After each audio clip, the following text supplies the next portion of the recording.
Should we be required to evacuate the building, would you please leave the room by the door to the fire escape, which is over there.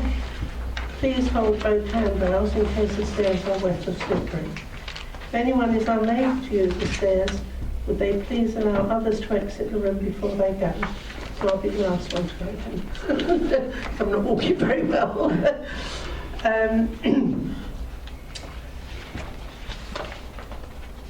Our assembly point will be in the public car park at the side of the Civic Suite. Please do not delay your evacuation to collect any belongings. Please do not return to the building until given permission to do so by council staff. And please note that this meeting will be audio recorded. Apologies for absence. I've got Councillor Black, Councillor Hookway and Councillor Merrick. Anybody else? No? Non-members attending. Good evening. Welcome. Good evening. Chris Stanley from the Board Parish Council. Okay. Do you want to sit at the back there? Do you want to? I'd like to. Yeah, by all means. Right, minutes of the meeting held on the 17th of June. Can I take those as a true recording? Yeah, great.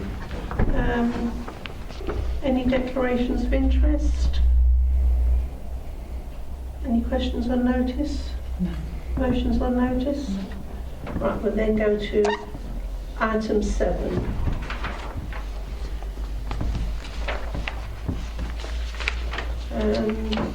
The external audit report. Thank you.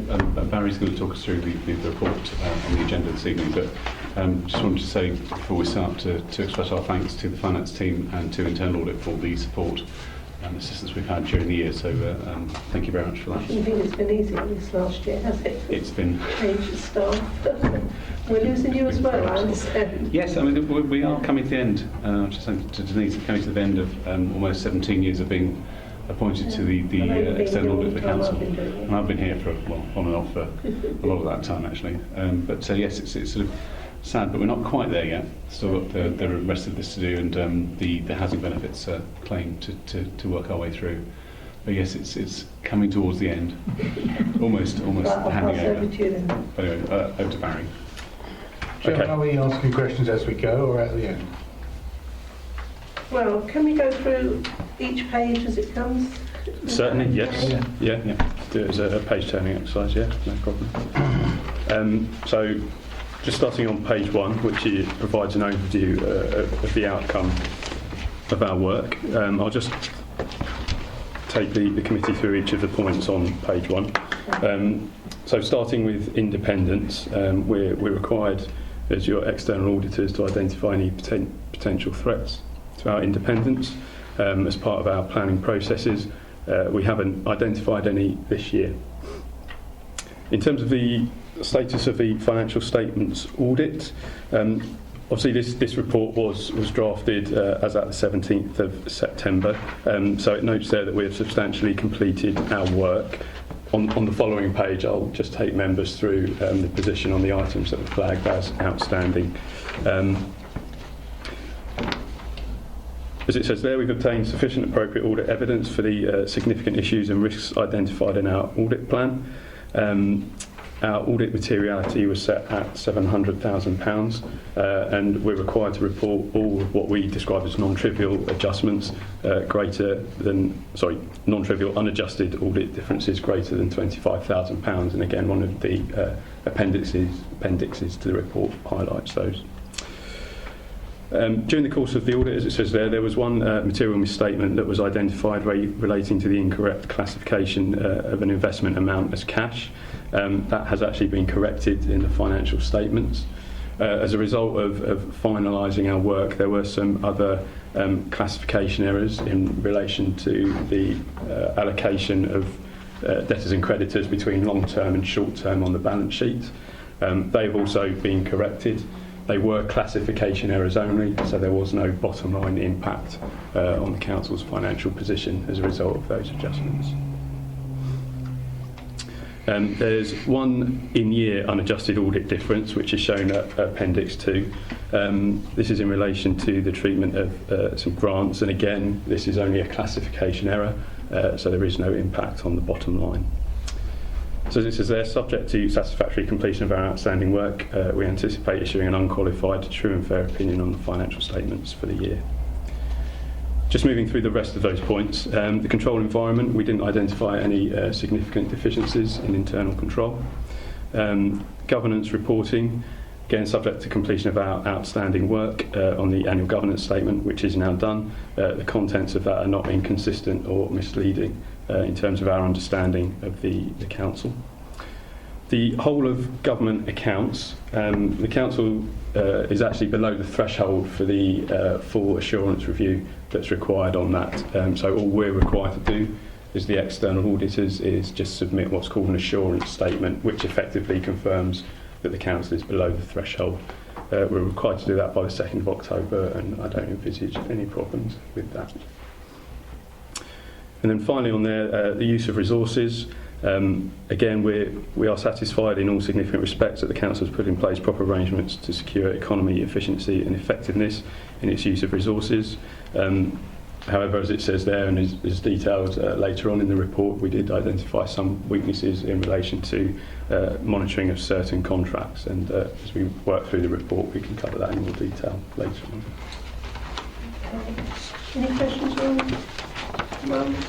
page 2? Okay. Page 2 just provides the position of the audit, as I say, as at the date this report was drafted. Just on the left there, the audit status, so clearance of outstanding issues. There's 3 points there, all of which we have now covered and have reached a satisfactory conclusion. We have raised we had some findings that are reported here in relation to grant income, and again there are more details on that later on in the report, but in terms of the other two we're satisfied with the position we're at. So in terms of what's still outstanding, we have our own internal review process, so that will be ongoing up until the date that we sign off. Receipt of the final draft statement of accounts for agreed amendments, so obviously that will happen after this meeting. We're required to do what's called a subsequent events review, where we just make sure that nothing significant has happened between the date of the balance sheet and the date that our audit opinion is signed. So again, that's something that we will finalise before signing off, but again, we're not aware of anything at this stage that will cause any problems there. Technical clearance, that has actually now happened since this report was drafted. And then finally the management representation letter, which again will be dealt with at the end of this meeting. So we expect to be able to issue our audit opinion by the deadline of the 30th of September. Sorry, before we go any further, I do apologise, Denise, I didn't introduce you. This is Denise, maybe you'd like to introduce yourself too. Hi, so I'm Denise Murray, I'm the new Section 151 officer at Rochford District Council, and commenced the engagement on an interim basis until the position is ratified at full council, and commenced my engagement approximately 2-3 weeks ago. So again, just 7th of September to be precise. Sorry, no, that's okay. Any questions on 2? Right, 3. So this just provides a bit more detail on the independence considerations that we're required to have, as well as details of our fees. As I said earlier, we hadn't identified any issues with regards to independence. The fees there are as reported in our audit plan. It's just worth noting there that in terms of the housing benefits work that we do annually, that work is still ongoing. So the fee reported there is the scale fee that was prescribed by the Audit Commission, as they were, public sector audit appointments as they now are.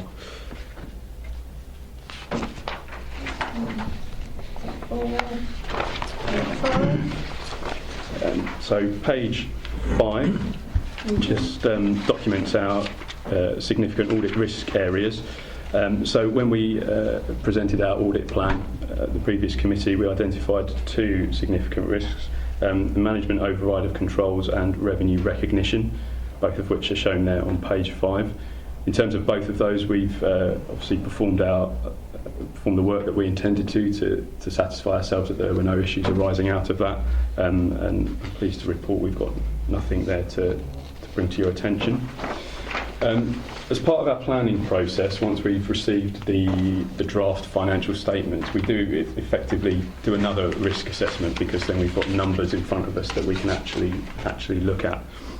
And as a result of that, we identified 2 further significant risks relating to the valuation of land and buildings and to the pension liability. Both of these involve quite a significant level of estimation. That's the nature of valuations and of getting to a point where the pension liability is valued. In terms of the valuation of land and buildings, the movement that we saw in the accounts was not in line with our expectations, and when I say that, I mean we form a broad view based on what we think the movement would be in terms of our awareness of movements in general indices and so on. So that, coupled with the high estimation level involved there, resulted in us highlighting that as a significant risk. We've undertaken appropriate work to address that risk, and we've not identified any issues there, so we're comfortable that the valuation of the council's assets is appropriate, and we've considered the valuer, the independence of the valuer and their competence, and we don't have any concerns over that. Okay. And in terms of the pension liability, again, that is a very complex number. Obviously the council engages an actuary, a professional actuary, to help arrive at that number and to assess the estimates involved there. And again, we've looked at the figures in the accounts. We're happy they're consistent with what the actuaries reported, and we have no concerns over the competence of the actuary either. So again, no issues identified in relation to that other significant risk. Any questions on the file? Yes, Chairman. In the past few months, say 6 months, the position of the reserves or the revenue available to the council seems to have reduced substantially. Is there any highlight? I mean, a few months ago everything looked honky-dory, and suddenly we seem to be in a situation where the money available to the council has suddenly become very limited. Is there any insight into why this should be, or? That's nothing to do with the reserve. That's about the future funding. I agree, Yes. but is there any figures? Are the figures that the auditors have been working on? All right. No, correct. I was going to just, sorry, through the chair, I was going to clarify whether you meant, what we're at the moment, or whether it's something to do with sort of money available to councils going forward. Yeah. If it's the latter, then of course it's not something we can audit because we haven't got it yet. So it's not, we're not talking about the accounts, but what we would cover, that sort of issue, is part of the use of resources which we have got later in the document when we're looking at the council's sort of future financial planning. So maybe we can cover that when we get to the section. Yeah, fine. It's not part of the... No. There seems to be, I was concerned that we were working from the wrong basis. If you know what I mean, historically. It's in the future. Yeah. But we are. Yeah. We are looking forward. Yeah. No, I agree. Okay. 10.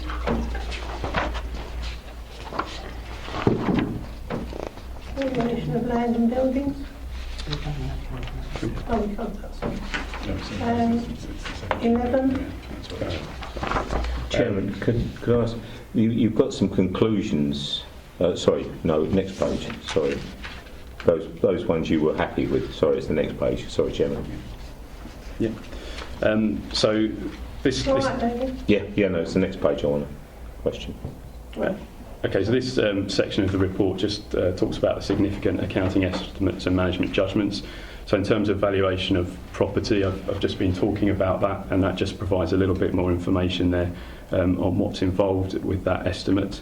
And as I've already said, our conclusion against the valuation of land and property, we're satisfied with the independence of the valuer, that he's been objective and that was competent to undertake his work. Again, the estimated pension liability I've just covered when talking about the significant risks. Again, that just provides a little bit more information there and just confirms in the conclusion column that we are satisfied with the position reflected in the council's accounts. Finally, on that page, the provision for bad and doubtful debts.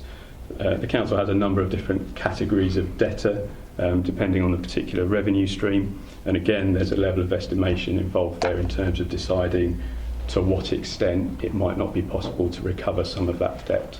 So again, we've looked at each of those revenue streams. We've looked at how the council's calculated that provision, and we're comfortable that it's been done appropriately. So you're happy with everything that's been done? Yes. What page have you got to? We're on 12 now. 12.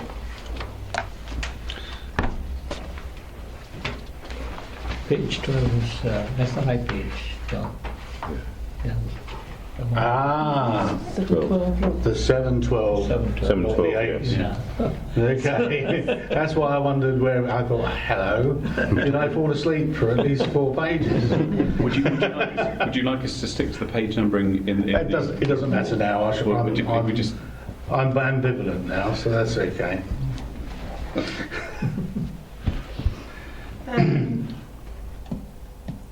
Sorry, yeah, we're now on 12 Yeah. or Okay. 712. That's okay. Phew. Okay, so this section of the report just highlights some issues that we've identified during the audit that we wanted to bring to the attention of the committee. So the first point there is regarding the preparation of the financial statements presented for audit. When the accounts were presented, officers noted that they had identified that there were 2 misstatements. Although management were aware of those issues, as I've noted there, the presence in the draft financial statements of those errors was potentially indicative of some process issues and some capacity issues during the production process and preparing the draft accounts. We'll come on to that in a little bit more detail later on page 10. Actually, apologies, that's a typo there. Page 10 of the report, as it's numbered by us. In terms of the errors that were pointed out, they have been corrected, so we're comfortable that the position reflected in the accounts in relation to those is correct. Actually, this was something that I pulled out, that you say you've raised recommendations regarding both those matters now. Yes, yeah, and I'll talk And in you're a little happy bit with more those detail. recommendations? Yes, yeah. Okay. That was the same thing, Chairman. Okay. Right, 13. Okay, so both of these points relate to grants. So the first one is in relation to the treatment of grants. Now the code of local practice, which governs how local government accounts are prepared, is very specific about the way grants should be treated. And well, I don't particularly want to bore the committee with the in-depth details, but there's guidance around conditions on grants. So if the grant awarding body has stated that the council must do something with that money, and if they don't, then it has to be given back, then it needs to be treated in a particular way in the statements. If those conditions aren't present, then it's treated in a slightly different way. So this particular point here relates to the treatment of grants in that respect. So there was an item that was incorrectly recognised in income when it should actually have been taken to the balance sheet as a deferred grant. So that money could be released in later years when the expenditure was incurred, because there were conditions attached to that grant that were only going to be fulfilled in 15-16, so the following financial year. That's this 140,000 you're talking about? Well, that was that particular amount related to a smaller trivial item, but further investigation then highlighted the 140,000 that's reflected in the unadjusted misstatement schedule. So the grant that was treated incorrectly was around £10,000, and it's in relation to a festival that the council agreed to put on. We looked and satisfied ourselves that there were no other issues that would push the value of those items that were incorrectly treated up above our trivial level, i.e. higher than £25,000. So then the second issue in relation to grants was regarding the classification of them. So again, the code specifies particular ways of treating them. If there are no conditions attached, then instead of taking them directly to one of the service headings in the comprehensive income and expenditure account, it should be taken to the non-specific grant income line a bit further down. Again, I don't want to bore the committee with the details of that. That is purely a classification issue. So this £140,000, the fact it's not been adjusted doesn't affect the council's bottom line. It just means it's sitting in the wrong place in the comprehensive income and expenditure account. John? Thank you. I would just like to ask that by cause of this misclassification, could it have been possible for the council to spend monies that it wasn't entitled to do so? And did you ascertain that we hadn't? We didn't identify any expenditure that was inappropriate. This particular test was looking at the income side, if you like. So it was looking at how the income, the grant income, had been treated in the accounts. But there was nothing that came out of that suggested that any money had been spent inappropriately or ahead of time, if you like, or anything like that. Can I come in? The amount that Barry was referring to, the 10,000, it actually ended up in our reserve account rather than actually spending it. We didn't spend that money. We incorrectly treated it and put it in the reserve. So wrong classification basically, but we haven't spent it. Okay. Okay. Right, page 14.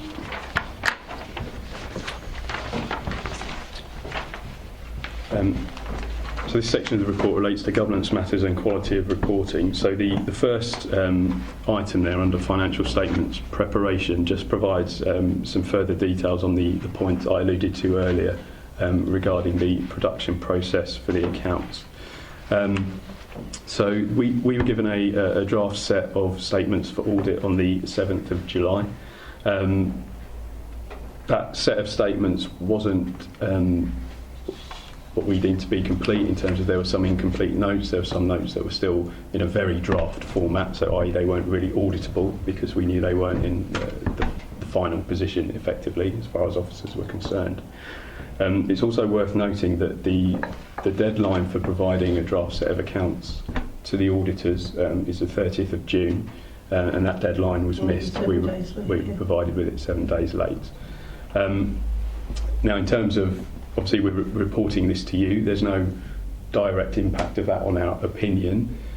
However, going forward over the next 2 to 3 years, the deadlines for submitting accounts both to the auditors and getting them signed off, i.e. the auditors issuing their opinion, are going to come forward quite significantly. So instead of signing off at the end of September, I think within the next 3 years you'll be signing off at the end of July. So because these issues are potentially indicative of capacity and process issues and being able to get things done within the required time frame, we felt it was important to highlight those. And we have raised a recommendation regarding that for the council to... Are we penalised at all for that? No. There's the key reporting deadline is the 30th of September. That's the date at which the accounts have to be, the audited accounts have to be published. The legislation does say that the draft accounts need to be authorised for issue and presented to the auditors by the 30th of June, but there is no penalty for that. There's no financial penalty or... Yeah, just want to clarify that a little bit. On the 30th of June, we signed the balance sheet and sent it over to you, but not the statements. But we didn't, so we didn't have the rest. And also, the audit was supposed to happen on the 27th of July. So what I'm saying is, yes, according technically, we didn't submit it on time, but we didn't really impair your... No, so there's been, that's a valid point, there's been no impact this year on our delivery of the audit. So as I said earlier on, we expect to be able to issue our opinion because of the way our field work was timed. We weren't due to start until the end of July.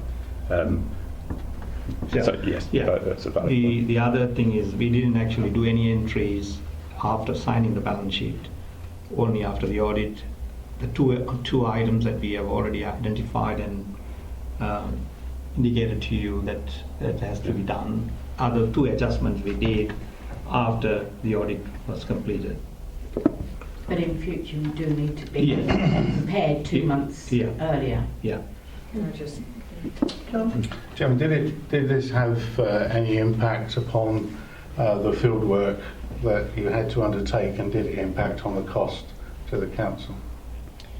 No, as I say, our field work for this year was programmed to start on the 27th of July. So we had a draft set of accounts prior to starting that, and it's not held us up in any way. So as I said, we will be delivering our opinion by the deadline. Well, I think Beverly may answer the question. I would say is, what do we put in place to make sure that we don't miss it next year? Absolutely, and that was the point that I was going to say, that I do concur and recognise the points that have been made by our external auditors. It's actually correct, we didn't hit the deadline. And I think what was key in terms of the recommendations are focusing on what is our action plan to ensure that this doesn't happen in future. And that's where I want to focus on, in terms of actually ensuring that we have a project team set up now to start to think about the processes that need to be in place to ensure that actually that all of the details can be completed on time, and that there's a readiness for this acceleration. I think most authorities are actually starting to look at this in advance of preparing, because recognising it is quite a significant leap to what we've been accustomed to.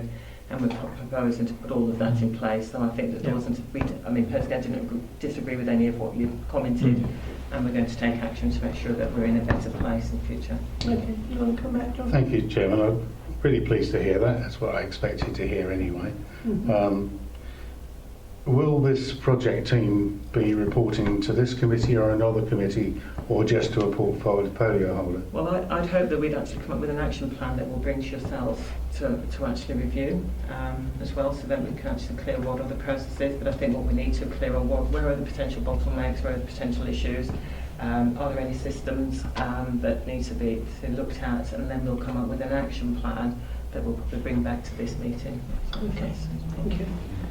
I'll just add that the question was asked about whether there's any sort of penalty that applies to the authority, and the answer is no, there isn't. However, in the past, certainly when the Audit Commission was running things, if authorities were late in having their accounts signed off, then you're not going to be. But if they've been late in that respect, then they were sort of named and shamed in the national report. Now, as the deadline comes further and further forward, there's going to be an awful lot more scrutiny. I mean, you're not alone in having a challenge of getting your accounts sorted out, but the point of raising it now is that you've got some time to get things sorted out, so you don't end up being the council that's named and shamed as being late. Thank you.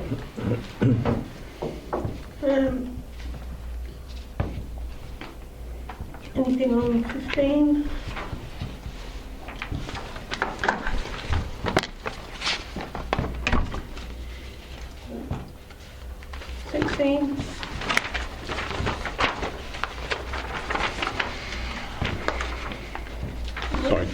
Sorry.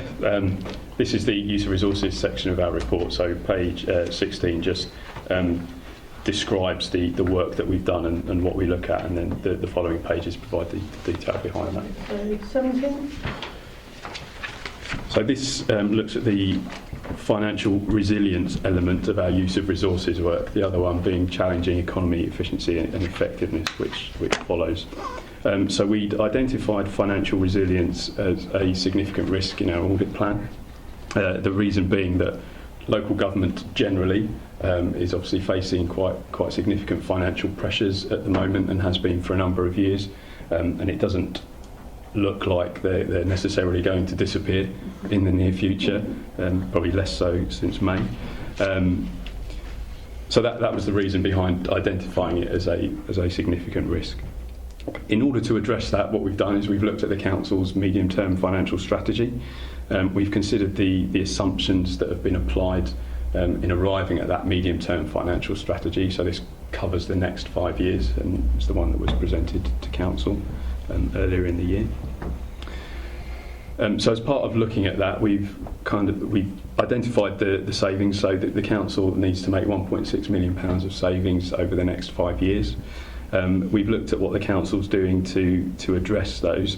Now, it has yet to directly identify where those savings are going to come from. However, that is in the context of the fairly significant organisational change that the Council is currently going through. I think the key thing is that we obviously are aware that the senior level management restructure has taken place, and one of the drivers behind that was to achieve savings going forward. So that demonstrates that the council is aware of the challenges it faces financially, and is taking steps to address those already. And as things progress in terms of the service reviews and so on, I expect those savings, or the areas where those savings come from, will be identified, particularly, I believe, when the new corporate plan has been finalised, because then the council will have new high-level priorities and objectives, so the detail can then start to be worked out. In terms of the level of reserves that the council has, coming back to the point raised earlier,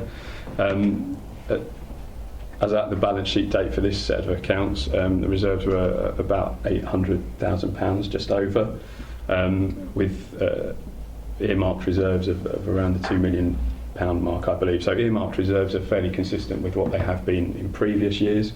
The council expects them to stay at that level, depending on whether or not there needs to be any drawdown from them. Now, at this stage, it's not clear whether that will be necessary. Recognising the risks that the council faces in terms of the general fund balance, the medium-term financial strategy has highlighted that general fund balance should be maintained at a level of 1.2 million, and that helps mitigate against some of the risks. So the council expects to push up that balance over the next year and maintain it over the life of the MTFS. We want to reach 2.4 by 2019, you think? Yeah. So our conclusion there is that we're satisfied the council has adequate arrangements in place to make sure that financial resilience is achieved.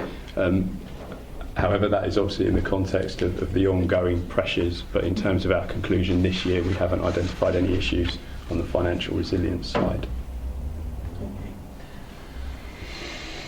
18. I've lost. I think actually where the auditors have got no issues for 2014-15, unless you've got a specific question to ask, we'll bypass, okay? So 19. Are you happy with that? No, I'm not, Chairman. You're not, okay. I read this carefully. I'd had a resident contact me on this subject. I'm sure Mr. Eagles knows who it is. And this resident drew to my attention that he'd made the auditor specifically aware of a shortcoming on a particular contract monitoring, contract project management. What I haven't managed to understand is A, what that was, and B, how he knew. And then I've got a kind of a third question that says, what framework is the council going to put in place so that all of our contracts are project managed in an appropriate way? I know you say that we haven't come to harm, but to me, it alarmed me. It alarmed me because so much of my professional life was actually involved in ensuring that this sort of project management, monitoring management was achieved on contracts. Can you fill the gap? I'll explain, yes. The initial referral was from a member of the public. It was after, I think, a Freedom of Information request for some contract monitoring information related to a particular project. Now, the project itself is comparatively small, contained, but the answer, the perfectly correctly true response, was that there were no documents relating to contract monitoring at all. So the member of the public was sort of concerned that indicated there was some sort of more, one concern that was the case, and two, concerned there might be some sort of wider issue. So it's a valid question to be asking, and certainly in our view, there really should have been some documentation for that. So the council has been quite correct in responding, saying there wasn't anything, but the issue is that there should have been. And in this particular situation, there was nothing documented, and the officer in question had left the council by the time we were sort of looking at it. So there was no retained knowledge of what was going on. No indication that anything had gone wrong, and I think that's quite important here. And also, it was a comparatively sort of contained issue. So we looked into that, realised there was an issue, looked to see whether there's any sort of wider issue. The other examples we looked at, there were some sort of shortcomings in terms of the documentation that was available. Stepping back, what we're trying to look at from our use of resources responsibilities, and that's really where it comes in, is there a material issue for the council? Well, we've got some issues with sort of smaller contracts. There is sort of guidance that officers should take into consideration when procuring, and suggestions as to what sort of things might want to be done, some sort of indicators that might be looked at, frequency of meetings, sort of things to be looked at to make certain the contract's on track. But there's a variable level of practical implementation. For the bigger contracts, different picture entirely. So what we were able to conclude is that yes, there were some issues. Yes, something could be done to make certain that there's a more sort of consistent implementation, even checking that things are being done, and whether that's sort of a more senior officer looking at something to make certain that things are there, or whether it's an internal audit review to cover things. It's entirely up to the council to work out what's going to work. But basically, we're able to say that nothing's basically gone wrong. There are things that could be better, but for the material, the bigger contracts, you have got some sufficient arrangements in place. So. But there should be some paperwork, shouldn't there? Even I think the issue, the one that was referred, is a particularly unfortunate situation where the officer in question hadn't documented anything and had left. So there's just nothing there to say it's been monitored. As we said, looking at it, it doesn't look like anything's gone wrong with it. What's come out of it looks like the sort of thing you were commissioning. So we're not concerned about things having gone wayward. But that's basically the history behind it. So the individual in question asked to see some documentation about that particular contract. There was none, and then referred to us because they weren't happy with it. Can I come back on that, Chairman? Many years ago, there was a contract working party committee, which actually I chaired, strangely. Well, it wasn't that strange. I was one of the few people on the council who was actually working professionally in that field. I kind of feel that there should be a universal framework around all contracts, no matter what size, to be fulfilled, to ensure that projects are managed through their point from inception to delivery and therefore into maintenance, obviously varied according to the level of risk and size of contract. Yeah. And I would just probably ask Chairman through you, would Denise expect that to be part of the recommendation and the project framework we'd expect to see now? Yes, so can I just respond to that? Okay. So one of the things that have been strengthened is the roles. So we now have a director or assistant director that has responsibility for this area of work. We also have a new contract procedure note that's been prepared and reviewed with a number of us involved in actually the drafting of that, and I've actually got the first copy draft as well to go through, and I'm quite ensuring that we have a lot of detail around what will be required in terms of contract monitoring and contract management going forward. And like yourself, again, assuming that's going to be from inception to the whole life cycle of the from the project. We also have a new procurement strategy that's in the process as well of being reshaped and drafted. So we're hoping that actually there's got to be a lot more focus on this to prevent contract leakage. It's one of the big areas, particularly in public sector, that we historically aren't as good at, and we want to really focus on that to ensure that we're getting value for money and that we're delivering the outcomes that we anticipated when we initially commissioned the activity. So again, there's a lot of work that's planned in this area going forward. So yes, I think that more than happy to share that once it gets to a position where it's ready for consumption. Thank you. That's fair. So thank you very much. Thank you. Right, now we're on the appendices.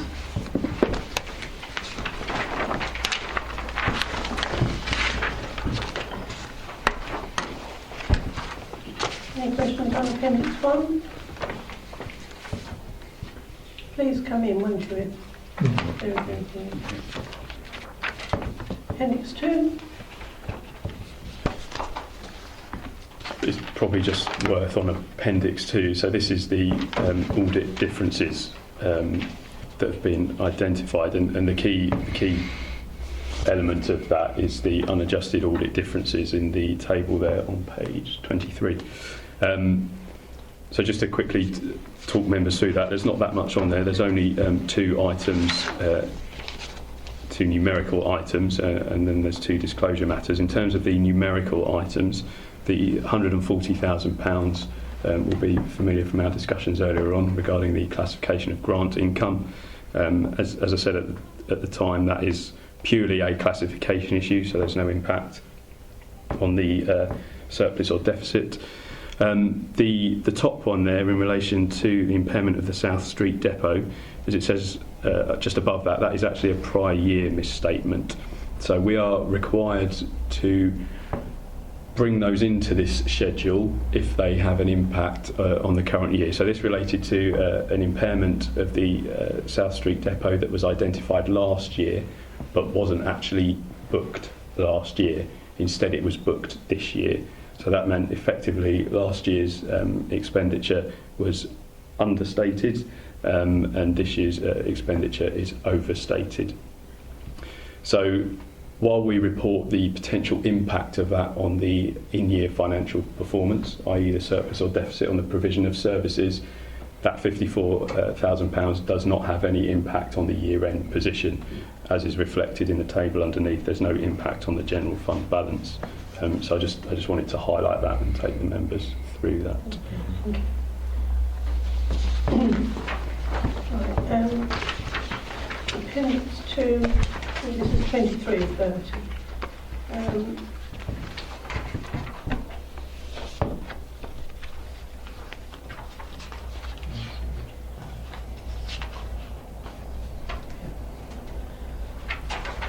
Right, Appendix 3.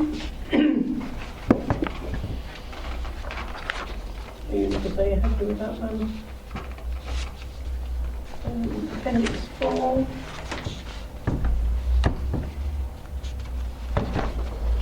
Are you happy with that one?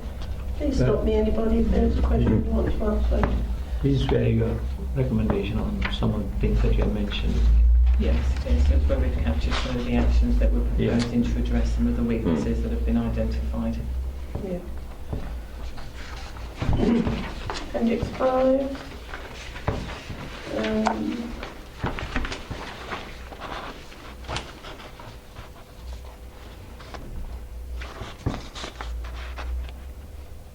Right, there's two which is in another area. So the draft presentation letter.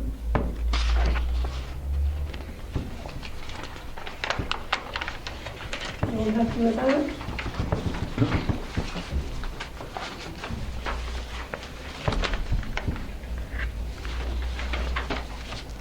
Right, that concludes item 7. Thank you.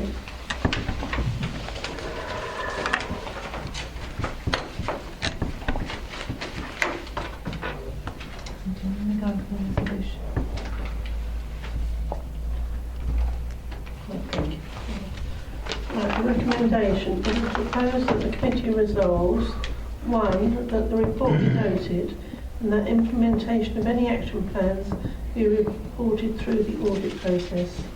Agree? Agreed. 2. That the chairman of the audit committee can sign the statement as outlined in this report. Agreed? Agreed.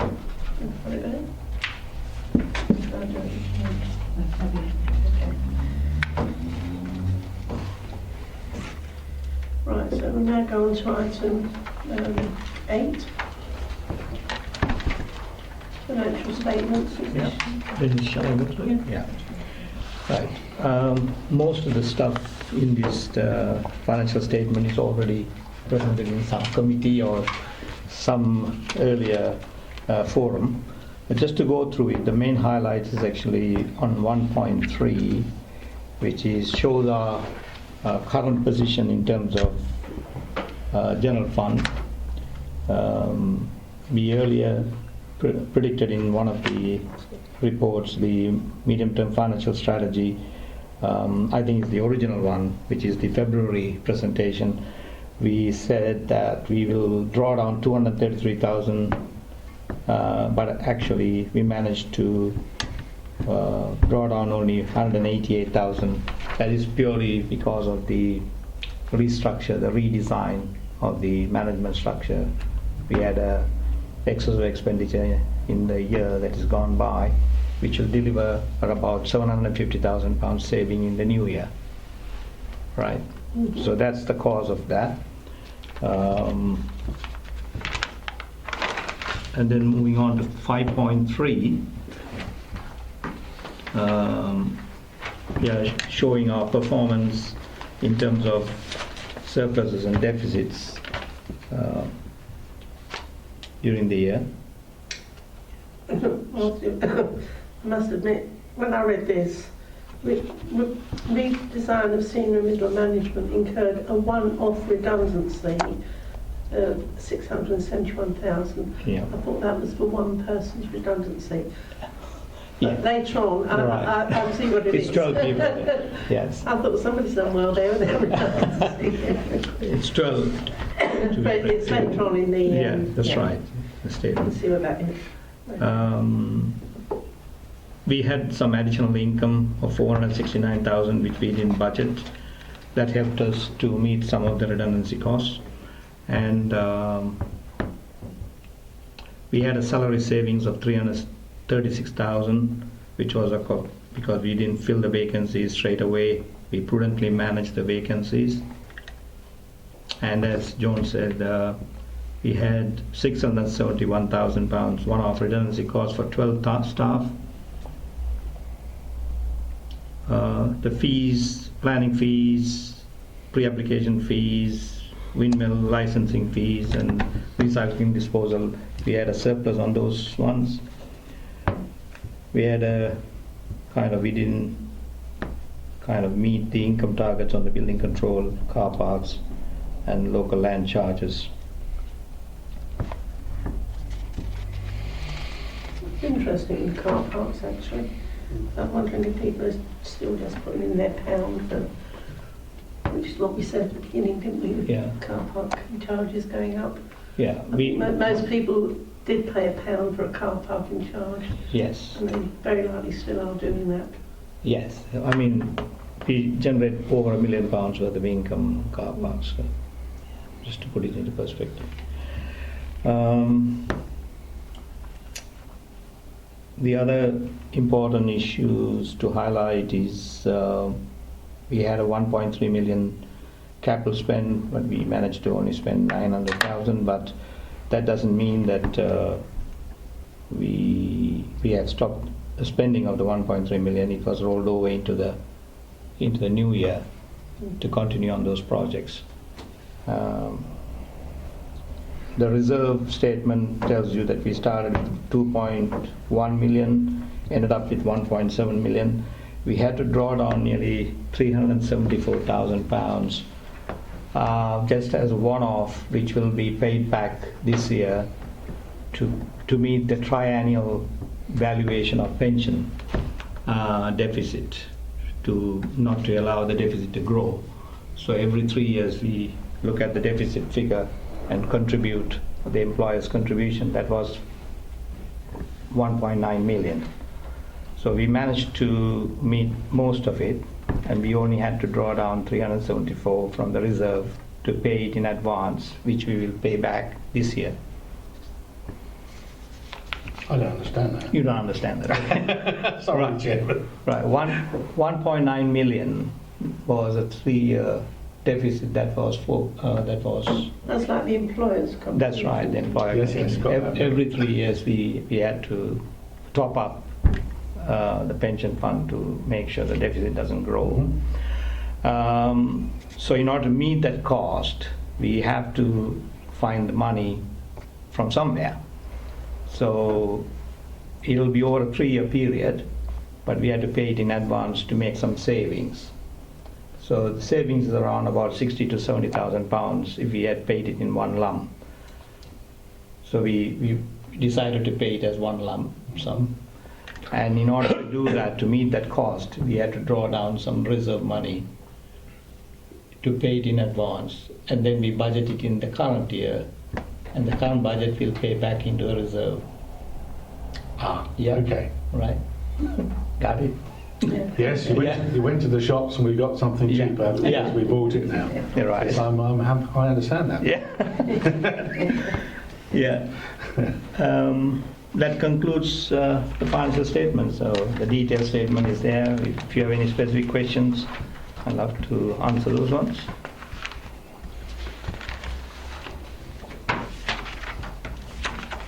Quite a long.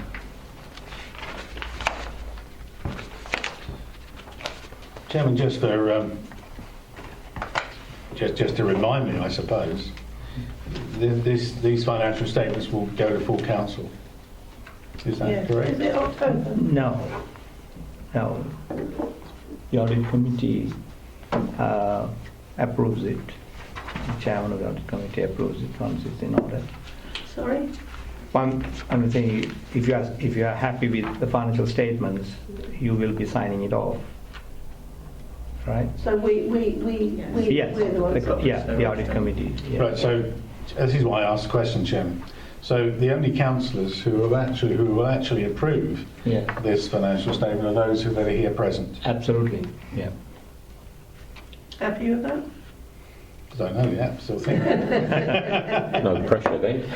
Well, exactly, David. I'm glad you interjected because that gives you that extra 30 seconds of thinking time. Actually, what it does do, it makes me think, well, in terms of my due diligence, what should I be doing then?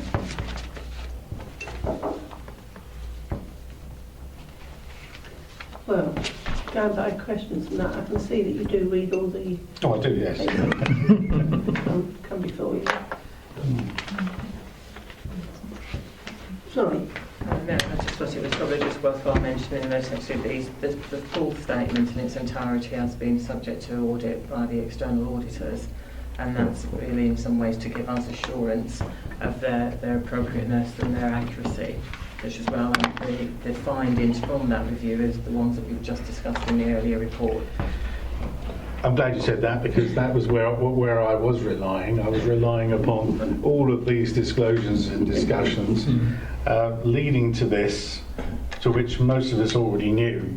Most of the figures in there from various MTFS reports to council, so it shouldn't be any surprise to anyone if we sign off something that reflects other reports made to council and has been through the process. So I'm happy, thank you. Yeah. There was just one thing that I wasn't very happy about, but I've had a word with Joseph about it, and that's on page 9, 8.9, and it's the write-offs, Yeah.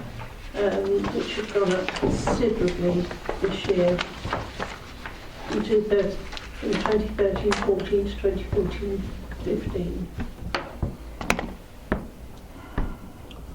Yeah. Dennis, would you like to answer that? Because I think your answer is more complete on that. Okay. So I think that... Well, I know what you've explained to me, Yeah. but I think the Yeah. committee should. Is this the ones we had explained to us before, when it was raised a few months ago? Yes, that's correct, yeah. Yeah, and it was people going bankrupt and... Yeah. Or people dying and... I mean, we have been, I think we, unless I'm mistaken, we have been through Yes. this last time with Joseph. Yeah. Yes, So you're all happy with this is that? one of the things that we have free advice of. Yeah. Yeah. Really no control over, I suppose. Yeah. Well, no. We haven't, no. No. They've got no assets for us to take it from them. No. Yeah. And all the important thing is actually we take a share of that rather than the whole thing, because that's for the preceptors. The county takes 70% of it on that, on the council tax, and on the business rates, government takes 50% hit on that. So Yeah. things like that. So it's not the whole thing. No, Yeah. I remember Yeah. we went through Yeah. this in some depth last time, Yeah. didn't we?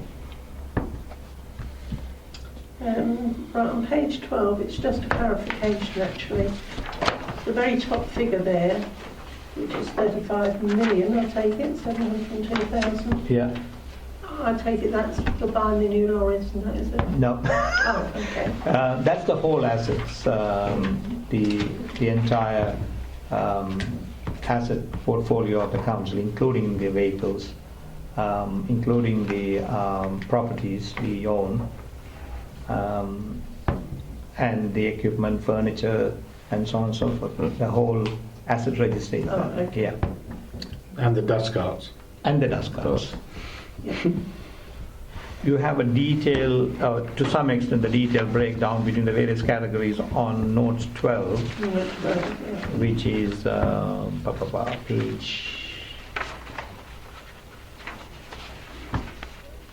page 26, 8.26.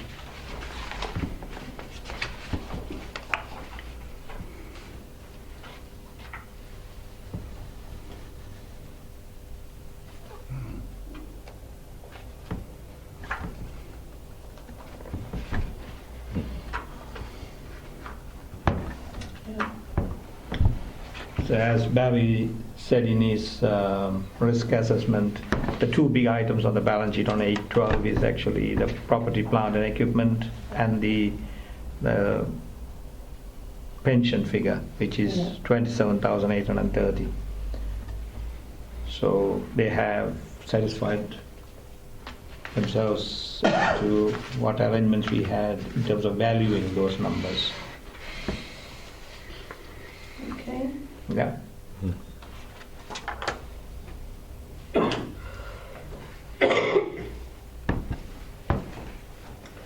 Has anybody got any more questions on this report?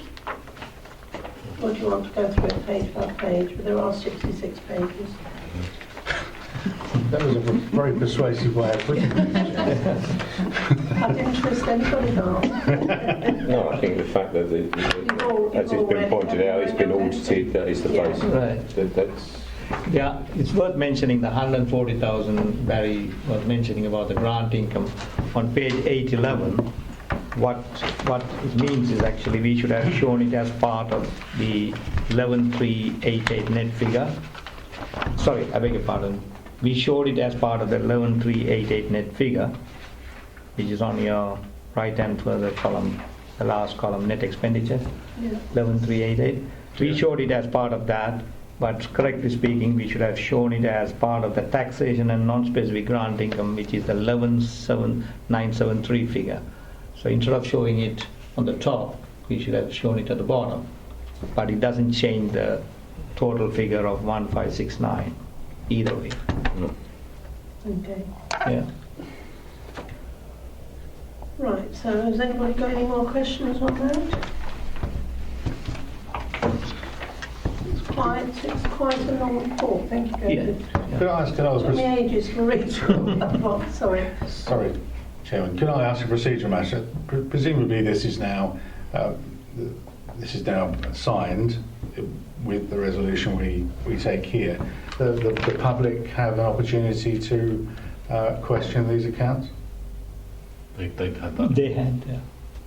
And they're put on deposit and display Yeah. for a period of time? Yeah, that's right, yeah.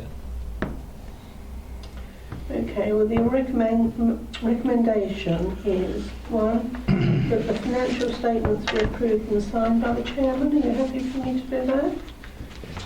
And two, that the movement in earmark reserves be noted.